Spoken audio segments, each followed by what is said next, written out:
Hello ladies and gentlemen, Captain Shaq here, and welcome to ArcheAge, a MMO that has my complete and utter attention. It was originally a Korean MMO that Tryon is porting over, the guys behind Rift.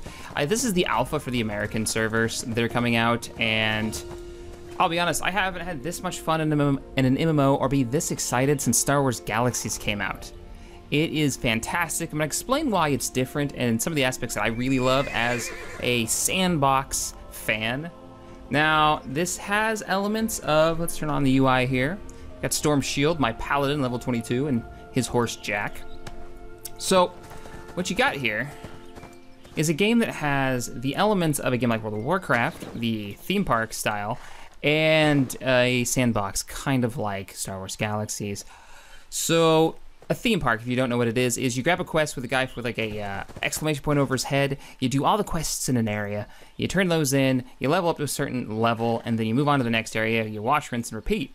In this one, let's go ahead and head down to the square down there.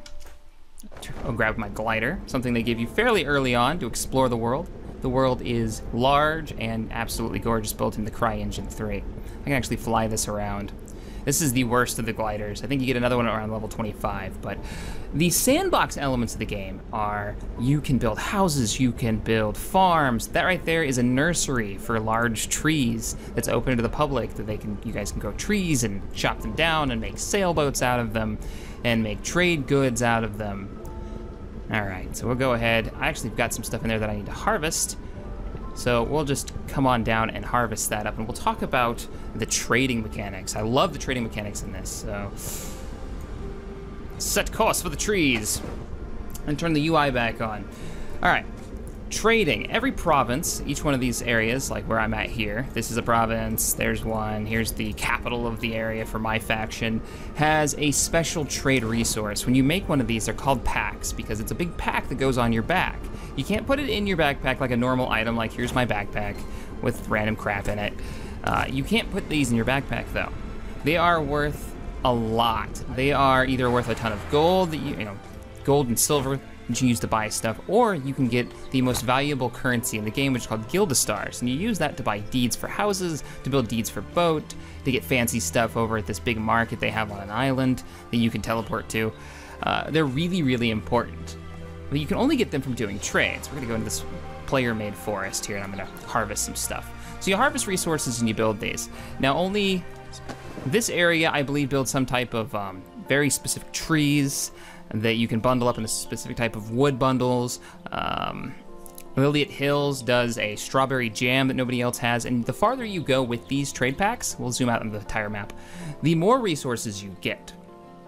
And what this means is you've got people traveling. With these packs on, you can't recall, you can't use portals, and you go really slow on a horse, meaning you have to kind of slow boat it. Literally, you can put it on a boat, or you can carry it on your back, or throw it on your rowboat to the place you have to go, meaning that there are players right now in this ocean here between these two continents traveling, trying to make some money. There's also pirates out there, players, enemy factions that are at war, trying to grab these resources. So you've got a reason to fight and a reason to trade.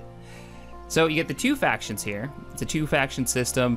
What is this? The Nuwa, the two continents, and they're fighting over each other. Randomly, wars will start up. I don't know exactly how the war system works. I'm still figuring that out. But you'll have these wars start up in certain provinces, and that'll be open PvP. Even your own faction, if they're criminals, can turn on you and gut you in those areas. Right, so there's a lot of systems here. I'm gonna do in-depth videos. I'm just kind of giving a broad overview of why I think this game is special. So let's go ahead and grab some of these resources. I'll show you how you collect stuff. You can build farms. You can build houses. I still got 1 minute and 50 seconds left on my grapevines. Damn. All these are players. It's so dark in here because the sun is literally blocked out by the trees.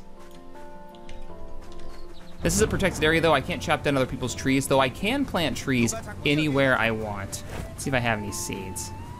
I don't actually have any seeds or saplings. Looks, oh, wait a minute, here we go. So I can plant this anywhere in the world I want, and it'll take a certain amount of time to grow, and any player can walk up here and dig this up, but it's illegal because they don't own it. They'll get crime points.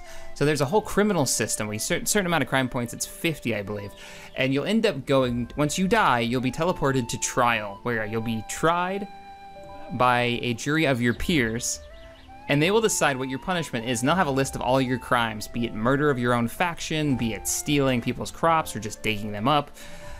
And the way that they get in trouble is if somebody dug this up that didn't belong to them, it would leave evidence, and another player could walk by and report that evidence. It'll go against my criminal record until I go to trial. If you're convicted, you'll spend a certain amount of time in jail. And there's all kinds of things that you can do in jail.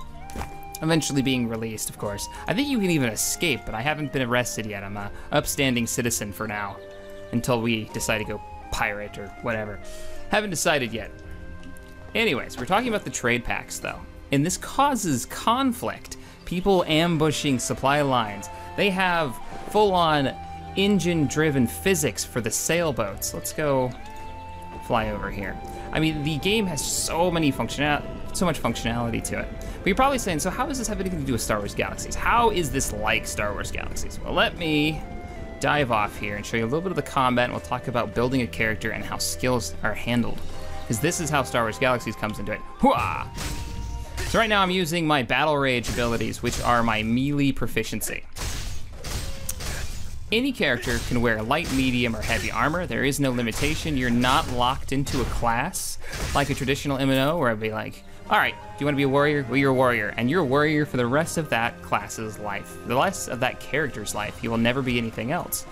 In this, when you first make a character, open up the character screen, they'll say, hey, what do you want your primary skills to be? And in this case, I said, well, let's do vitalism. That's healing. I want to be a support character. I want to keep my people alive. And then they'll ask you, what do you want your secondary skills to be? So I said, well, let's do some DPS. I want to be a warrior. I want to use melee weapons. So I took Battle Rage, which gives me all these abilities, these passives. Well, level 10, they'll ask you what your third one's going to be. Now, I think there's 12 or so. Oops. I think there's 12 or so abilities. I'd have to look up the list. But I chose Defense, which is skills with a shield. This made a class name for me. I didn't choose this class as you'd choose like a warrior, being a mage. It told me I was a paladin. I used to have the rogue skills to be all stealthy like in that shield spot, and I was some type of like shadow warrior or something. So there's a lot of customization. Here we go. There's a statue over here. And you're not locked into those 3 skills permanently. I can come over here to one of these shrines and talk to the priestess. She'll let me switch out what I am. Here's all the skills. Occultism, sorcery, songcraft. You can actually make songs, and we've heard a couple people have written songs in the game. One dude was playing the Game of Thrones song. I don't know how I've messed with that yet, but that's pretty cool. You can see shadow play was one of them. There's archery, which is really, really effective in the game. There's all kinds of skills, and I can change these up. That's a dead guy. Or something, maybe he's napping. I don't know.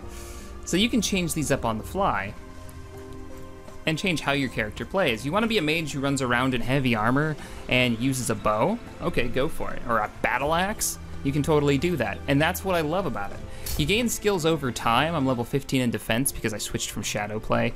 And you'll unlock these different abilities. Now, I don't know if it's based on using the abilities for that tree, or if it's just based on the amount of experience you pull in. Just every once in a while I notice I have something unlocked. There aren't a lot of guides for this game that are in English, and even the Russian ones are kind of iffy. But the combat is a lot of fun. You can move around. See, I'm stunned. I can move around. Combos, abilities actually can combo together. So say this is a stun. That one will stun him. If I mix it with this one, it'll trip him and he'll fall over, and now I'll do extra damage to him. I can also kick him in the face. There we go. So learning your class, the abilities, what works for you and your play style, has got a lot of depth to it. A lot of depth to it. All right, so we're gonna cut here and we're gonna look at some of the naval stuff. This has to be my favorite aspect of the game so far. I love sailing, and to have it put in a game like this that looks this good.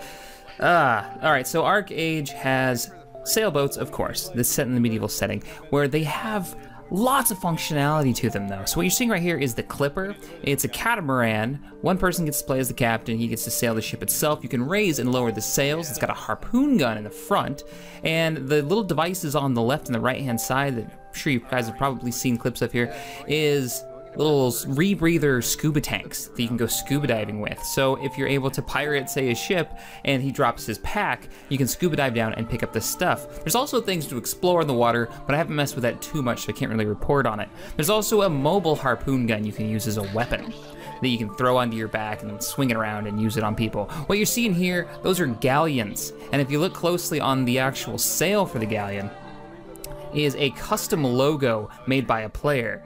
I don't know how this is gonna work when the game is released, but right now for founders and I think the high end of the beta, you're gonna be able to import your own logo for your sails and for your flag.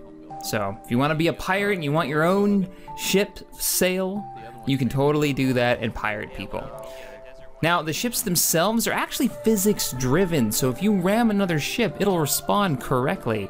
You can try to like rock and flip the ship over. With the catamaran, it's got a harpoon on the front where you can harpoon another ship, and if they're bigger than you, they will drag you along, or you can drag them along or try to flip them over. A actual strategy that's been used against us is another catamaran came alongside and shot at our mast and flipped the ship over, dumping out all the occupants of the ship and then killing us from aboard their ship while we were stuck in the water trying to get away. All right, so the best thing, if I could say the best absolute thing about this MMO, what I am so excited for is just the detail. The little details. The fact that you can light the candle in your house, that you can stoke the fire, that you can, do all the farming and have these pets that level up. There's just lots of little tiny gameplay aspects that make the world feel just a little bit more alive. And that's hard to show in a video because it's one of those things where it might not be that interesting to watch, but the fact that you can do these things just makes the game feel much more complete than your average MMO, where your only interaction with the world really is a chat box and how you can hit people in the face with a sword. All right, I hope that all makes sense to you guys. If you've enjoyed this video, hit that thumbs up button. Let me know in the comments below, what aspects of ArcheAge would you guys like to see in future videos? I do want to show housing when I go to build my own house. I want to show the first ship that I build. So I'm going to show those kind of aspects, PvP, but let me know what you guys want to see. All right, if you enjoyed this video, like I said, hit that thumbs up button, subscribe to this channel, and as always, thanks for watching. I'll see you guys next time.